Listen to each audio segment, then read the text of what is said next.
Eder, Mech, Pallister. Palmoli, entroterra di Chieti. Per mesi l'immagine di Nathan Trevelyan e Catherine Birmingham è stata quella della famiglia da copertina alternativa. Il casolare nel verde, i pannelli solari, l'orto, il pozzo, gli animali, i 3 bambini dai nomi fiabeschi, Utopia Rose, Galorian e Bluebell, che corrono scalzi nel bosco.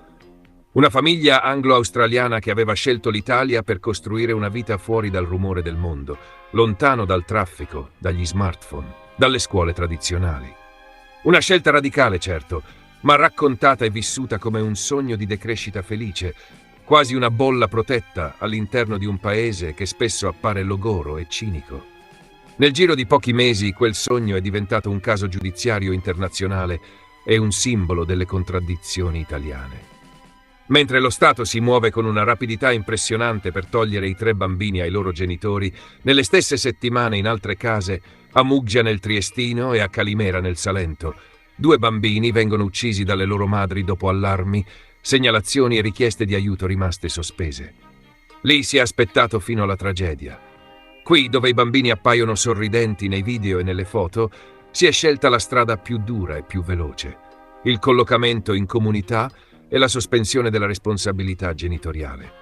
Nathan Trevelyan, britannico poco sopra i 50 anni, e Catherine Birmingham, australiana, arrivano in Abruzzo dopo una vita nomade tra vari paesi.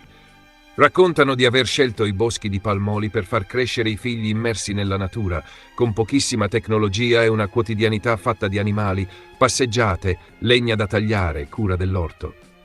La casa è un'ex colonica isolata, raggiungibile da una strada sterrata, circondata dal verde.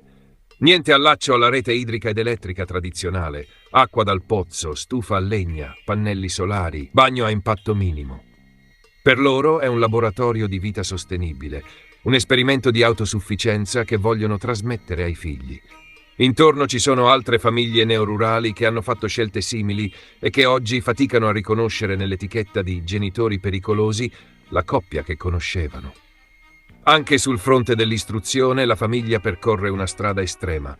Più che homeschooling, parlare di unschooling rende l'idea. Nessuna scuola tradizionale, niente orari di ingresso e uscita, niente compiti in classe.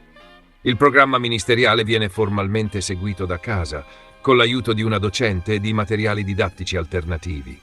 Nella narrazione dei genitori i bambini imparano leggendo libri scelti insieme, facendo esperimenti in natura, partecipando alle attività della casa. Non mancano lettere, numeri, lingue straniere, ma tutto viene filtrato dalla curiosità, non dal registro di classe. Ai sostenitori di questa visione appare un paradiso educativo. Per lo Stato, invece, è il primo semaforo giallo. La storia giudiziaria esplode circa un anno fa. I 3 bambini vengono portati al pronto soccorso per una sospetta intossicazione da funghi. L'episodio si risolve senza conseguenze gravi, ma per i servizi sociali è il campanello che fa scattare gli accertamenti. Operatori e carabinieri raggiungono la casa nel bosco e si trovano davanti non una baita da cartolina, ma un immobile che a loro dire è ancora un cantiere. Muri da ristrutturare, infissi incompleti, assenza di impianti elettrici e idrici certificati, servizi igienici molto lontani dalla normalità a cui siamo abituati. Nel fascicolo si parla di situazione abitativa disagevole e insalubre. Si registra che i bambini non hanno un pediatra di riferimento e non risultano regolarmente inseriti in alcun percorso scolastico statale. Tutto questo viene tradotto in una formula che pesa come un macigno: condizione di sostanziale abbandono. Su richiesta del pubblico ministero minorile, il Tribunale per i minorenni dell'Aquila apre un procedimento. In una prima fase i minori vengono affidati formalmente al servizio sociale, che ottiene il potere di decidere il loro collocamento e le scelte mediche più rilevanti, mentre i genitori mantengono ancora, sulla carta, la responsabilità. L'idea dichiarata è accompagnare la famiglia verso una sistemazione abitativa più sicura, chiarire la tenuta del progetto educativo e verificare in modo accurato le condizioni di salute fisica e psicologica dei 3 bambini. Negli atti il Tribunale elenca una serie di adempimenti precisi. Serve una visita pediatrica strutturata per ognuno dei minori, con eventuali esami ematochimici per valutare lo stato immunitario e vaccinale. Occorre una valutazione neuropsichiatrica infantile, calata nella loro storia familiare e nel particolare contesto di isolamento. È necessaria una perizia tecnica che certifichi la statica dell'immobile e accerti non solo l'assenza di lesioni strutturali gravi, ma anche la sicurezza degli impianti elettrici, idrici e termici, oltre alla salubrità complessiva degli ambienti, con particolare attenzione all'umidità e al rischio di patologie respiratorie. Sul fronte sanitario, Catherine e Nathan presentano un certificato della pediatra che, paradossalmente, conferma la necessità di questi approfondimenti proprio in considerazione della storia clinica e familiare. A quel punto, però, la relazione tra genitori e istituzioni si incrina. Nelle motivazioni dell'ordinanza si legge che i genitori subordinano di fatto l'esecuzione degli accertamenti richiesti a un indennizzo economico elevatissimo per ogni bambino, interpretato dai giudici come un rifiuto sostanziale. Il risultato è che gli esami non vengono eseguiti e il quadro di incertezza sulla salute dei piccoli rimane intatto. Sul piano abitativo, la famiglia commissiona una perizia a un proprio tecnico di fiducia. Il documento attesta che non ci sono lesioni strutturali pregiudizievoli per la stabilità della casa, ma non affronta i nodi chiave evidenziati dal tribunale. Mancano le certificazioni di collaudo degli impianti, manca una verifica puntuale delle condizioni igienico-sanitarie, non viene dimostrato che la casa soddisfi gli standard minimi di sicurezza e abitabilità previsti per un immobile destinato a 3 minori. L'assenza di agibilità, di impianti a norma e di documenti conformi viene considerata una presunzione legale di pericolo per l'integrità fisica dei bambini. Al tempo stesso, il servizio sociale cerca di costruire un percorso educativo e relazionale condiviso.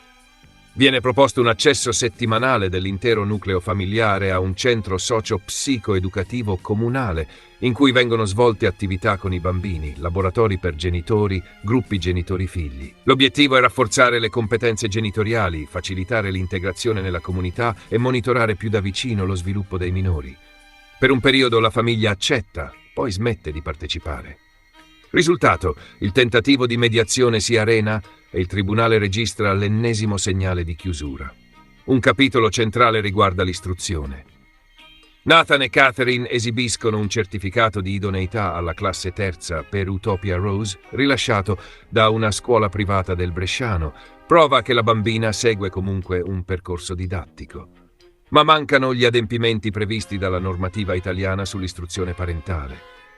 Il servizio sociale non riceve la dichiarazione annuale ai dirigenti scolastici della zona. Non viene prodotto in giudizio il progetto didattico educativo previsto per chi fa scuola a casa. Non risultano depositate le comunicazioni che consentono alla scuola di vigilare sull'effettivo rispetto dei programmi.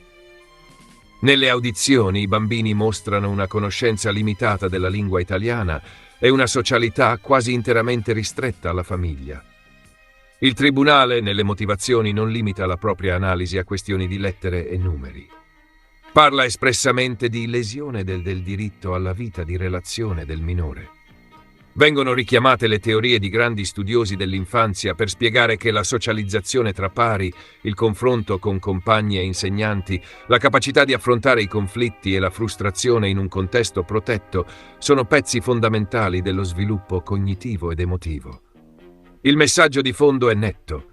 Bambini chiusi in un microcosmo familiare, per quanto affettuoso, rischiano di pagare un prezzo altissimo in termini di autostima, capacità relazionale e costruzione dell'identità. A complicare il quadro si aggiunge la scelta dei genitori di trasformare il loro caso in una battaglia mediatica. Partecipano a una trasmissione televisiva nazionale, raccontano la loro vita nel bosco, mostrano immagini della casa e dei bambini, entrano nei dettagli del procedimento in corso. Nella loro intenzione è un modo per difendersi, per cercare solidarietà, per denunciare un sistema che li sta trattando come reietti solo perché vivono in modo diverso. Per il tribunale, invece, è una violazione frontale del diritto dei minori alla riservatezza e alla tutela dell'identità personale. Vengono richiamate le norme che vietano la diffusione di immagini e dati idonei a identificare i minori coinvolti in procedimenti giudiziari. In pratica si sostiene che i genitori abbiano usato i figli come strumenti della propria strategia processuale, sacrificando il bisogno di protezione dei bambini sull'altare della visibilità. Dopo aver ricostruito tutti questi passaggi, il Tribunale per i minorenni dell'Aquila arriva alla decisione più dura. Sospende la responsabilità genitoriale di Nathan Trevelyan e Catherine Birmingham nei confronti dei 3 figli. Nomina un tutore provvisorio, dispone l'allontanamento dei minori dalla casa nel bosco e il loro collocamento in una struttura comunitaria. Autorizza il servizio sociale a chiedere l'intervento della forza pubblica per eseguire il provvedimento, nel caso in cui vi siano resistenze o situazioni di pericolo. Affida sempre al servizio sociale il compito di organizzare gli incontri tra genitori e figli, in modo da garantire la continuità del legame affettivo, ma anche da prevenire il rischio di sottrazione. Il decreto viene comunicato alle autorità consolari del Regno Unito e dell'Australia per valutare eventuali risorse familiari all'estero in grado di supportare il percorso dei bambini. La notizia dell'allontanamento provoca una reazione immediata. Nascono pagine social, vengono lanciate petizioni che raccolgono decine di migliaia di firme, compaiono manifesti e striscioni. La casa nel bosco diventa meta di visite e servizi televisivi. In Parlamento la vicenda viene evocata come esempio di possibile eccesso di potere dei tribunali minorili. Anche il governo annuncia verifiche, promette ispettori, chiede chiarimenti. Il rischio è che, in mezzo a questo rumore, i 3 bambini restino ancora una volta comparse in una storia che gli adulti stanno usando per altri fini. In tutto questo c'è la figura di Nathan, che emerge come la più fragile. Nelle interviste ripete di non essere matto, di non essere un padre violento, di aver scelto il bosco per proteggere i figli da un mondo pieno di droga, violenza e consumismo. Rivendica la propria coerenza, ma dietro la facciata di uomo forte si intravede il baratro. Il suo progetto di vita, la sua identità, perfino il suo senso di sé come uomo e come padre, sono costruiti sulla presenza di Utopia Rose, Galorian e Bluebell in quella casa. Togliergli i figli significa togliere il pilastro su cui poggia tutto il resto. È facile immaginare il rischio di gesti estremi, di cadute depressive, di una spirale di rabbia e disperazione se non riceve un supporto psicologico adeguato. Lo Stato, intervenendo, non sta solo proteggendo 3 bambini. Ha anche il dovere di proteggere un padre che potrebbe non reggere lo schianto, proprio perché l'idea di famiglia per lui coincide con quel bosco e con quel modo di vivere. Ed è qui che il caso di Palmoli si intreccia con quello che è accaduto a Muggia e nel Salento. A Muggia il piccolo Giovanni, 9 anni, viene ucciso a coltellate dalla madre durante un incontro. Il bambino era affidato al padre, che da tempo segnalava le condizioni psichiche della ex compagna e chiedeva maggiore prudenza. Giovanni portava al polso un orologio collegato al telefono del padre, una sorta di ancora di salvezza che avrebbe dovuto garantire interventi rapidi in caso di emergenza. Non è bastato. A Calimera, nel cuore del Salento, il piccolo Elia Perrone, 8 anni, viene trovato morto nel letto di casa, mentre il corpo della madre, Najua Minniti, viene recuperato in mare dopo quello che appare come un gesto suicidario. Anche lì c'erano conflitti aspri sull'affidamento, segnali di disagio psichico, interventi dei servizi sociali. Nessuno di questi interventi è riuscito a prevenire l'esplosione finale. Queste 3 storie, messe una accanto all'altra, raccontano un'Italia a 2 velocità. Da una parte un sistema che, di fronte a una famiglia che vive fuori dagli schemi, interviene con decisione, compila relazioni, affida i servizi, ordina perizie, convoca udienze, sospende la responsabilità genitoriale e porta i bambini in comunità. Dall'altra parte, davanti a segnali di pericolo quotidiani e concreti, a madri che minacciano, a padri che implorano aiuto, istituzioni che rimandano, che confidano che la situazione si aggiusti, che sembrano muoversi solo quando la cronaca nera diventa irreparabile. Questo non significa che i rischi nella casa nel bosco non esistessero. Una struttura non agibile, priva di impianti a norma, con bambini costretti a vivere in spazi umidi e non certificati, non è una scelta romantica, è un problema reale. L'isolamento totale dal resto dei coetanei può lasciare ferite profonde. L'istruzione parentale non può diventare una terra di nessuno in cui nessuno verifica cosa imparano davvero i minori. Tutto questo è vero, ma è altrettanto vero che qui si è vista una prontezza che altrove è mancata. La domanda scomoda, allora, è quale idea di interesse superiore del minore guidi davvero le scelte istituzionali.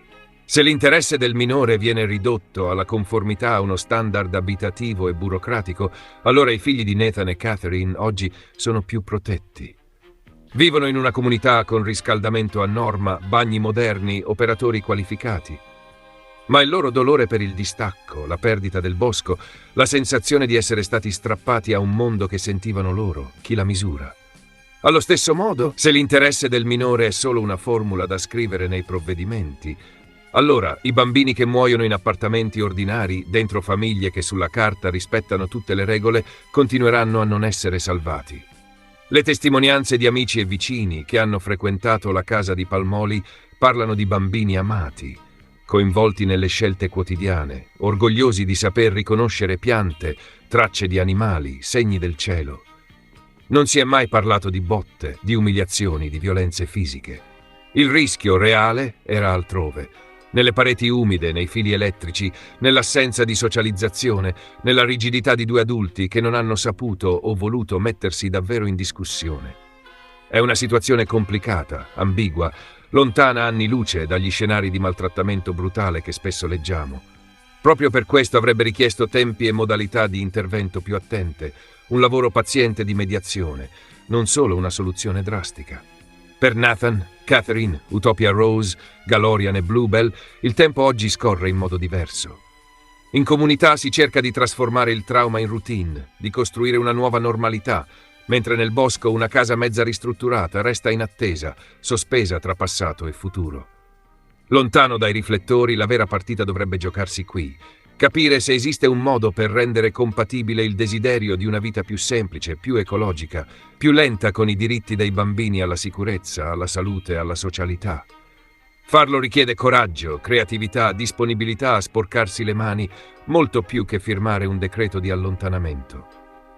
La vicenda dei bambini del bosco non è solo la storia di una famiglia diversa. È uno specchio impietoso su come l'Italia decide quando correre e quando dormire. Sui casi di Palmoli, Muggia e Calimera non si gioca solo il destino di 5 bambini e dei loro genitori.